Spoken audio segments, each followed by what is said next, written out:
Hello students, this is professor Arif Shaikh. आज मैं आपके लिए लाया हूँ मॉड्यूल 4.1 फॉरेन एक्सचेंज मार्केट, जिसका फर्स्ट क्वेश्चन और इम्पॉर्टेंट क्वेश्चन है function of foreign exchange market. अभी सबसे पहले हम लोग समझेंगे what is foreign exchange market. देखो, जहाँ पर हम अपने करेंसीज को चेंज करते हैं दूसरे करेंसीज के अंदर। जब आप ट्रेड करते हो, एक कंट्री जब दूसरी कंट्री के साथ ट्रेड करती है, तो बट ऑब्वियस जब हम उसको पेमेंट करेंगे तो हम उनके ही करेंसी में उनको पेमेंट करेंगे। जैसे इंडिया और यूएस अगर आपस में एक दूसरे के साथ ट्रेड करते हैं, इंडिया एंड यूएस, तो इंडिया जो है उसके यहाँ पे रुपी है और यूएस में जो है वो डॉलर है। तो इंडिया को अगर उसको पेमेंट करना है तो इंडिया डॉलर में पेमेंट करेगा। तो डॉलर में जो रुपी को डॉलर में जो कन्वर्ट करके मिलेगा वो कौन करके देता है? Foreign exchange market. तो foreign exchange market is a market in which foreign currencies are bought and sold by the individual. ठीक है, खरीदा भी जाता है और बेचा भी जाता है इंडिविजुअल, बिजनेस फर्म और फॉरेन एक्सचेंज ब्रोकर्स। इसमें ब्रोकर्स लोग भी होते हैं जो अर्न करते हैं, पैसा कमाते हैं, एक कंट्री से सस्ते दामों में लेते हैं। जैसे एक कंट्री में अगर इंडिया के अंदर अगर हम लोग मान लो $1 की वैल्यू 82 रुपीज़ है, तो इंडिया से परचेस करेंगे। और अगर सपोज एग्जांपल श्रीलंका में $1 की वैल्यू अगर उनके करेंसी में ज़्यादा है, 84 85 है, तो वहाँ वो लोग बेचेंगे, तो वहाँ से उनको प्रॉफिट मिल जाता है अर्न करने का। तो they are the brokers, they earn. In simple word, it is a place where currencies are traded. ठीक है, करेंसीज के ऊपर ट्रेड करते हैं। तो हम लोग समझ में आया सबको meaning. Foreign exchange market is a market जहाँ पे फॉरेन करेंसीज को बॉट एंड सोल्ड किया जाता है इंडिविजुअल द्वारा, business firm, foreign exchange broker, government भी इसमें करते हैं एंड बैंक्स भी।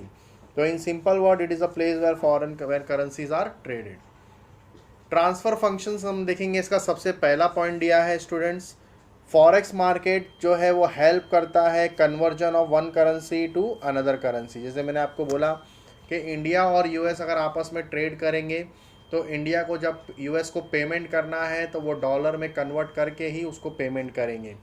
ठीक है, तो रेसिडेंट कंट्री रिक्वायर करेंसी। अब जो इंडिया है फॉर एग्जांपल, उनको करेंसी की रिक्वायरमेंट क्यों है? तो देखो यहाँ दिया है इंपोर्टिंग गुड्स। अगर उन्होंने इंपोर्ट गुड्स एंड सर्विस किया है तो बड़ा ऑब्वियस वो पेमेंट करेंगे। तो पेमेंट करने के लिए यूएस को डॉलर देना पड़ेगा। यूनिलैटरल पेमेंट, अगर इंडिया को किसी कंट्री को डोनेट करना है, जैसे एग्जांपल अगर इंडिया अफ़गानिस्तान को डोनेट कर रहा है या इंडिया अगर श्रीलंका में डोनेट कर रहा है, तो उनके करेंसीज में डोनेट करेगा। Investment etcetera. Similarly business organization require other country currencies for payment. Business organization को भी करेंसीज की रिक्वायरमेंट होती है पेमेंट ऑफ डिविडेंड करने की। इंपोर्ट किया है गुड्स एंड सर्विस तो पेमेंट करने के लिए या फिर इन्वेस्टमेंट करने के लिए। तो जो कंट्री में आप इन्वेस्टमेंट करोगे तो उसी करेंसीज में, उनके करेंसीज में आपको इन्वेस्टमेंट करना होगा। तो आपको अपने करेंसी को कन्वर्ट करना होता है दूसरे करेंसीज में। तो that is a transfer function, you transfer your currency to another currency. Second point है हमारा स्टूडेंट्स क्रेडिट फंक्शन। अभी हम लोग देखेंगे क्रेडिट फंक्शंस क्या होता है। देखो, जब इंपोर्टर और एक्सपोर्टर आपस में जब ट्रेड करते हैं, इंपोर्टर एंड एक्सपोर्टर जब आपस में ट्रेड करते हैं, तो इंपोर्टर जो है परचेस करता है ना, तो वो तुरंत पेमेंट नहीं करता है। वो 90 डेज का पीरियड लेता है। 90 डेज तो तुरंत पेमेंट एक्सपोर्टर को नहीं करता है, वो 90 डेज का टाइम लेता है। Getting it? तो एक्सपोर्टर जो है वो उसको टाइम देता है कि ठीक है, चलो 90 डेज़ के अंदर आप मुझे पेमेंट मेरा कर देना। थोड़ा थोड़ा करके वो लोग कर देते हैं। ठीक है, तो फॉरेक्स मार्केट जो है फैसिलिटी देता है क्रेडिट की फॉर इंटरनेशनल ट्रेड करने के लिए।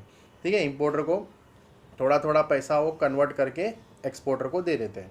तो importer require certain time period for making the full payment. Importer immediately exporter को पेमेंट करता नहीं है। तो in general exporter allow 90 days to the importer to make the payment. ठीक है, credit facilities help to smooth flow of goods and services. Credit facility फैसिलिटी इंपोर्टर को नहीं मिलेगी तो ऑब्वियसली इंपोर्टर कहीं ना कहीं ज़्यादा ट्रेड नहीं कर पाएगा। उसको थोड़ा थोड़ा ट्रेड कर, मतलब उसको थोड़ा थोड़ा पेमेंट करना है, करके वो क्या करता है, एक्सपोर्टर के साथ ट्रेड करता है। That is a credit function. तो क्रेडिट फंक्शन में भी कौन हेल्प करता है? फॉरेक्स मार्केट करता है, ताकि वो इंपोर्टर को थोड़ा थोड़ा पैसा कन्वर्ट करके दे सके एक्सपोर्टर को। अब यहाँ पर सबसे इम्पॉर्टेंट है हेजिंग फंक्शन। देखो हेजिंग क्या होता है, बहुत इंपॉर्टेंट है हेजिंग का मतलब समझना। ठीक है, हेजिंग को हम लोग समझेंगे, कॉन्सेप्ट को हम लोग पूरा समझेंगे। हेजर्स जो होते हैं वो ब्रोकर्स होते हैं, उसके बारे में भी समझेंगे। पहले मैं आप लोगों को कुछ कंसेप्ट बता देता हूँ हेजिंग का। देखिए एग्जांपल अगर हम लोग यहाँ पे समझते हैं, इंपोर्टर है और एक्सपोर्टर है, ठीक है। जब इंपोर्टर एक्सपोर्टर आपस में ट्रेड करते हैं, मान लो कि इंडिया और अमेरिका, यूएस ने आपस में ट्रेड किया, ठीक है। तो यहाँ पर हम लोग देखेंगे स्टूडेंट्स, यहाँ पर हम लोग अज्यूम करेंगे कि अगर $1 इक्वल टू 80 रुपीज़ है, जब ये लोग ट्रेड कर रहे हैं आपस में इंडिया और यूएस, तो $1 की वैल्यू 80 है, ठीक है। India is a importer and US is a exporter. अब हुआ क्या कि जब ट्रेड किया था तब वैल्यू थी $1 की 80, लेकिन $1 की वैल्यू जब इंडिया ने इम्पोर्टर है ना, तो इंडिया में पेमेंट करेगा 90 डेज़ के बाद। 90 डेज़ के बाद तो रेट तो फ्लक्चुएट होते रहता है, तो रेट अगर फ्लक्चुएट हो गया, $1 की वैल्यू अगर 85 हो गई, तो इंडिया को ज़्यादा देना पड़ेगा। यहाँ पे एक्सपोर्टर का फ़ायदा हो जाएगा। अब पहले $1.80 के हिसाब से देना पड़ता था, लेकिन अब $1.85 के हिसाब से देना पड़ेगा। तो इंडिया पेमेंट कर रहा है, ऑब्वियसली इंडिया को ज़्यादा देना पड़ेगा। अगर कहीं रेट कम हो गया, $1.80 था, $1 का 75 हो गया, तो यहाँ पर यूएस को कम रिसीव होगा, इंडिया को कम देना पड़ेगा। बात समझ रहे हो आप लोग, मैं कॉन्सेप्ट जो समझा रहा हूँ आपको स्टूडेंट्स।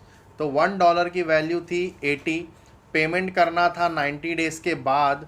तो 90 डेज़ में कुछ भी फ्लक्चुएशन आ सकता है, या तो इंक्रीज़ हो सकता है या तो डिक्रीज़ हो सकता है रेट। तो इंक्रीज़ अगर हुआ तो इंडिया को ज़्यादा पे करना पड़ेगा 85 के रेट से, डिक्रीज़ हुआ तो इंडिया को कम पे करना पड़ेगा 75 के रेट से। तो यहाँ पर दोनों का नुकसान है, हो सकता है एक का फ़ायदा होगा, एक का नुकसान हो जाएगा, किसी का भी हो सकता है वो। तो वो लोग क्या करेंगे, वो लोग एक को फिक्स कर देंगे रेट को, कि अब जो हम लोग ट्रेड करेंगे, चाहे वो ऊपर हो या नीचे हो, फ्लक्चुएट हो, हमको एक फिक्स रेट करके चलना है, $1 इक्वल टू 80, इसके हिसाब से। तो हेजर्स जो होते हैं, हेजिंग जो करते हैं, वो लोग फिक्स कर देते हैं, फॉरवर्ड रेट का एक कॉन्ट्रैक्ट कर देते हैं कि आगे हम लोग इसी रेट पे ट्रेड करेंगे। तो इंपोर्टर एक्सपोर्टर को यहाँ पे एक फिक्स रेट जो हो जाता है उसको बोलते हैं हेजिंग। तो hope you understood the concept, आपको समझ में आया। तो अब जरा हेजिंग का देखो यहाँ पे दिया है, क्या मतलब है। Foreign exchange rates keep fluctuating constantly. Foreign exchange का जो रेट है वो फ्लक्चुएट होते रहता है। मार्केट पार्टिसिपेंट को हमेशा अफ्रेड लगा होता है, डर लगा होता है फ्लक्चुएशन का, इन एक्सचेंज रेट का, जैसे मैंने अभी आपको बताया कि वो इंक्रीज़ भी होगा और डिक्रीज़ भी होगा। The price of one currency in terms of another, कुछ भी हो सकता है। तो risk on account of exchange rate fluctuation can be explain with the help of following example. यहाँ पे मैंने आपको एग्जांपल दिया है इंपोर्टर का और एक्सपोर्टर का। तो मैं जो इंपोर्टर का एग्जांपल है पहले वो समझा देता हूँ, फिर एक्सपोर्टर का समझाता हूँ, और हेजर क्या काम करता है फिर वो देखेंगे हम लोग। देखो, mister A had imported goods from US worth $20,000। ध्यान देना, 20,000 का उसने गुड्स इंपोर्ट किया मिस्टर ए ने यूएस से। वो डेट था 1 नवंबर 2018 का। एट द टाइम, उस टाइम पे जो रेट चल रहा था वो रेट चल रहा था $1 इक्वल टू 50। ध्यान से सुनना, 20,000 का डॉलर का गुड्स था, 1 नवंबर को लिया 2018 में, उस टाइम पे रेट था $1 इक्वल टू 50। तो if he had to pay immediately, अगर वो इमीडिएटली पे करता है $20,000, तो उसको 50 के रेट से देना पड़ेगा, ठीक है। तो उसके रेट के हिसाब से उसका अमाउंट इतना हो जाएगा। If mister A has to take credit period, अगर वो क्रेडिट पीरियड लेता है 3 मंथ का, 3 मंथ, अभी देखो यहाँ पे नवंबर था, नवंबर दिसंबर जैन, 3 महीना, तो 3 महीना हो जाता है जैन ना, 31 जनवरी 2019, ठीक है। तो एक्सचेंज रेट अगर $1 का 60 हो गया, कितना था 50, 3 महीने बाद पे कर रहा है, तो $1 का वैल्यू 60 हो गया। तो पहले कितना देना पड़ रहा था, 1 लाख, अब देना पड़ेगा 1,20,000, ठीक है। मतलब यहाँ पे उसको 10 लाख, और यहाँ पे देना पड़ेगा 12 लाख। तो कितना ज़्यादा देना पड़ रहा है, 2 लाख रुपया ज़्यादा देना पड़ रहा है। अंडरस्टूड। तो अगर रेट में फ्लक्चुएशन आया, 50 का 60 हो गया, तो यहाँ पर इंपोर्टर को पहले 50 के रेट से देना पड़ रहा था, पे करना पड़ रहा था, अब देना पड़ रहा है 60 के रेट से, तो 2 लाख ज़्यादा हो गया ना, तो यहाँ इंपोर्टर को लॉस हो गया। तो hope you understood the concept. अब यहाँ पे भी सेम है, देखो, mister A had exported goods, mister A ने गुड्स एक्सपोर्ट किया यूएस $20,000, ये भी 1 जनवरी का 1 नवंबर का डेट है। उस टाइम का रेट था $1 इक्वल टू 50। अगर वो इमीडिएट देगा तो वो 10 लाख रुपया देगा, इमीडिएट पे करेगा 50 के रेट से 20,000 का। तो लेकिन अगर वो क्रेडिट पीरियड लेता है 3 मंथ का, तो फिर से वो 3 मंथ मतलब यहाँ पर नवंबर है तो जनवरी बन जाएगा 3 महीने में। और अगर रेट कम हो गया, देखो 50 था, $1 इक्वल टू 50, रेट हो गया $1 इक्वल टू 40, तो therefore now he receive कितना 8 लैक्स। तो यहाँ पे 2 लाख का लॉस हो गया एक्सपोर्टर को। तो यहाँ पे देखो दोनों रेट हम लोग ने देखा कि अगर फ्लक्चुएट होगा तो किस तरह से लॉस होगा इंपोर्टर को भी और एक्सपोर्टर को भी। तो व्हाट हेजर्स डू, हेजर्स जो होते हैं वो एक एजेंट होते हैं, ठीक है। The forex market facilitate protection against the risk arising from foreign exchange fluctuation. तो hedging refers to avoidance of such foreign exchange risk. वो लोग क्या करते हैं, लॉक कर देते हैं, जो भी रेट रहेगा 80 रहेगा, जो भी रेट्स रहेगा उसको उसी रेट पे वो लोग ट्रेड करते हैं, ठीक है।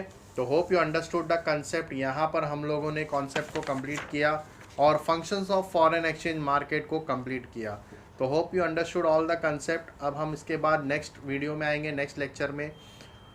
समझ में आया तो लाइक करो, शेयर करो अपने फ्रेंड्स लोग के साथ में। नोट्स में टेलीग्राम पे शेयर करूँगा, आप लोग ज्वाइन करके नोट्स वहाँ से ले सकते हो। That's all for today, bye.